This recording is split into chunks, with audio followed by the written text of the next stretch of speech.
Hey everybody, it's Jason Blaha here, and it's time for part 2 of the Q&A, so let's go ahead and get this started. All right, first question. What's the best methods to build strength in your hamstrings and glutes other than glute ham raise? Glute ham raise. Not for your glutes, but for your hamstrings. And I really do mean that. I don't think that there is any exercise out there that can compete with the glute ham raise for total strength and development of the hamstrings. Right? You can't compete with it. It's because it has some unique things, and it's more than I can get into in just a Q&A. It works all the functions of the hamstring, and that's relatively rare. Other lifts don't do that. And it does so also in a way that allows you to utilize your entire body and then additional posterior chain work. The glute ham raise is absolutely superior to everything else. And it's my opinion. Says me. So, without a glute ham raise, well, I would suggest you try to get a hold of one if you can. Other than that, deficit deadlifts, right? Deficit deadlifts. A lot of just deadlift variations, right? Deadlift variations. But deficit deadlifts work, even messing with some box squatting. And if you don't have access to a glute ham raise, you know what? You might want to consider some standing hamstring curls, right? Okay, you got access to that, go ahead and use that. But it's easier and cheaper to get a glute ham raise than it is a hamstring curl machine. And hell, it takes up less space in a gym. So realistically, I mean, your glute ham raise is your better option. But deadlift variations with a little bit of hamstring curls, standing ones preferably, would be the way to go if you don't have access to a glute ham raise.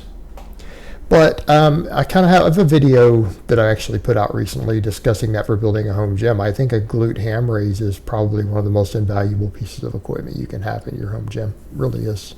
Totally worth it. Totally worth it. I have a hard-on for the GHR. All right, next question. What are the effects of lifting weights on the kidney, specifically regarding creatinine levels in general, and when supplementing with creatine protein powder, overall general stress from work life? I imagine it may increase levels temporarily, but I know insulin issues and high blood pressure might also come into play. Just wondering what kind of load this lifestyle may place on the kidneys. Thanks. Who cares about protein powder? Why are you even supplementing protein powder? Just eat food. Sorry, my little rant there. Yeah. You're going to put some stress on your kidneys. Training creates waste products and things that could put stress on your kidneys. A creatine might. But here's the thing. Your kidneys are meant to be stressed, right? This is kind of like saying, oh man, you shouldn't lift weights. It'll put stress on your bones. Actually makes your bones stronger. Now, it doesn't necessarily make your kidneys stronger, but the thing is, your kidneys are there for a reason. And realistically, the sort of loads that are put on your kidneys with things like creatine supplementation, if you're drinking enough water, and very serious weight training, nowhere in the history of the world has any drug-free athlete that I'm aware of ever suffered kidney issues as a result of their training. And I can assure you that you are not personally training as hard as any elite athlete out there. I promise you, you're not. I promise you, you're not training as hard as any world record holding powerlifters either, who don't have any kidney issues. Here's what you need to think about. These other health issues affect your kidneys. Yeah, insulin sensitivity is a big issue for kidneys. So who's going to have more stressed kidneys? Someone who trains really hard 4 days a week and has great insulin management in their body? Or someone who's completely sedentary and slightly insulin resistant, eating the exact same diet? That person's going to be more prone to kidney problems. Blood pressure and insulin resistance are enormously positively impacted by hard, heavy weight training. So you're actually doing your kidneys more of a favor with this stress that is putting some stress on them than if you didn't do it and you develop these health problems. Those are worse for your kidneys. So look at it from that perspective. Yes, it puts stress on it, but it's well within the normal healthy amount of stress that the kidneys can handle for 99.99 repeating % of the population. All right, next question.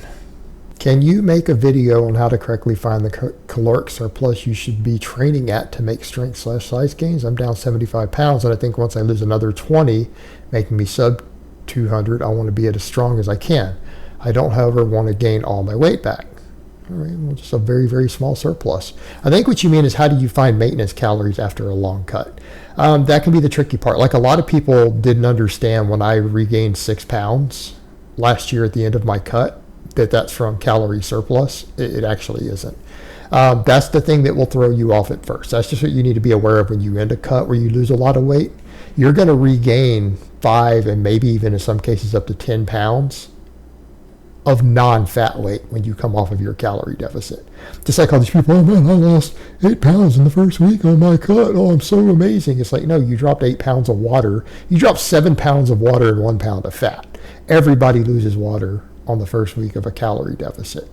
Everyone regains water in the first week or two of going back to maintenance, right? So my actual real weight wasn't the 209 I hit last November, it was the 215, which when I went back to maintenance, I went back up to like within 1 week.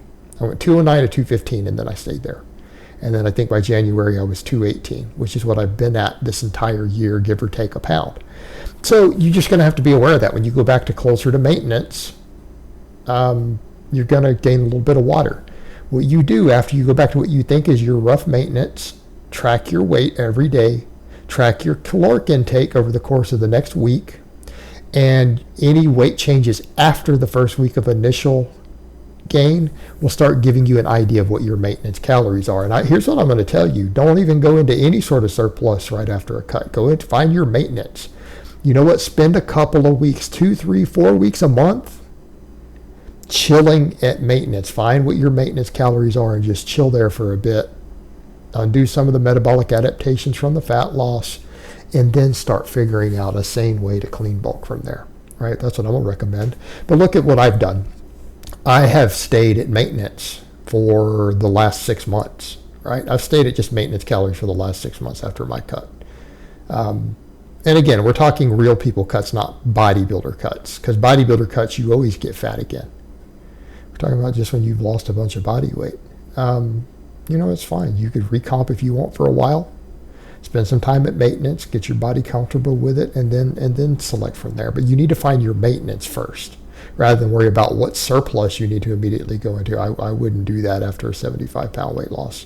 You need to spend a month or longer finding and sitting at your maintenance. All right, next question. I need to train 4 days on, 3 days off due to my work schedule. Is this best done with an upper-lower split or something different? There is no way you're going to get this perfect, because you can't get your training perfect with 4 days on, 3 off, right? That's never going to be your ideal, absolute maximum possible results. So what you want to do is get the best that you can get within the confines of your restrictions. Now, that can be done. I think the upper-lower would be perfect. However, I wouldn't do upper-lower. I'd do lower-upper. That's what I would recommend, right? So let's assume that your Monday through Thursday you have off, and then you work 3 days straight. That's how your work schedule is. Okay, I get it. You're working 12s or something, or 16s on those 3 days. Do lower Monday, upper Tuesday, lower Wednesday, upper Thursday. You'll be fine. I don't know how advanced you are, so I don't know whether to tell you to go to some sort of periodization. But I would run some sort of pattern that runs in that way. That's the direction I would push you. You're going to need to split things up, because you're not going to want to do full body 4 days in a row and then 3 days off. Is probably not what you want to do. So I think any sort of standard upper-lower, whether it's linear, periodization, or a concurrent program, that's the direction I would go for you, brother. All right, next question and last question of the week. Hi, Jason. What is your opinion on hexabar overhead press and hexabar rows? What? That sounds like some gimmicky shit someone's trying to sell you for money, just so that they can maybe sell a hexabar or two, sell you something different and new and innovative, because look how innovative I am. I don't know why you would do a hexabar for the overhead press. It's too wide for your best leverages. I just wouldn't recommend it. I'm not saying you can't do it. But I don't normally recommend that you overhead press with that wide of a grip. I don't even recommend people do that dumbbells. A lot of people say, well, with the seated dumbbell press, you've got it way out there in similar grip to that. Yeah, but that's also a shitty technique for a dumbbell press. Fine, you're on 2 grams of testing growth hormone, like all the bodybuilders who do it. That's fine. But if you're actually concerned with overall development, you're going to need to rotate those hands in and bring it back in inside of shoulder width again, right? So it's too wide. I understand what they're saying. Hey, you don't have to worry about head positioning to move past the bar or whatever, but then you're going to lose some of the upper chest involvement.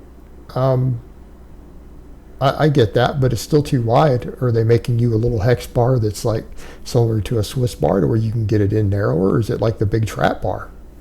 That's too wide. I mean, I could say the same thing for rows. Why are you widening your grip? You're going to get less range of motion.